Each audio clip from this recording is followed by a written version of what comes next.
dari ketiga keterangan atau keterangan saudara dalam BAP ini, ya, ini tidak konsisten semua. Saya mau tanya, yang mana yang benar? Jadi begini Bapak, dapat saya jelaskan. Biar Bapak tidak menanyakan lagi tentang BAP ini.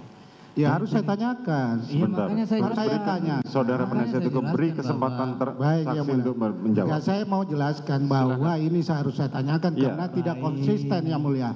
Silakan. Baik, begini Bapak. Bapak bayangkan dari tanggal 8 Juli sampai di bulan Agustus itu saya didoktrin terus-menerus oleh klien Bapak tentang skenario. Siapa yang doktrin? Di mana yang doktrin? Di mana saudara didoktrin? Di lantai 3. Saudara penasihat hukum tidak perlu sampai membentak. Saya mencoba mengingat-ingat kembali kejadian demi kejadian. Bapak kira segampang itu mengingat kembali kejadian ini tidak itu? konsisten. Sudah setelah saudara tidak ada. Izin Bapak, penasihat hukum ini menanya sama saksi. Sudah Saya tanyakan ini tidak konsisten. Makanya tanya kita mau aja, tanyakan. jangan menekan kayak gitu dong. Sudah cukup.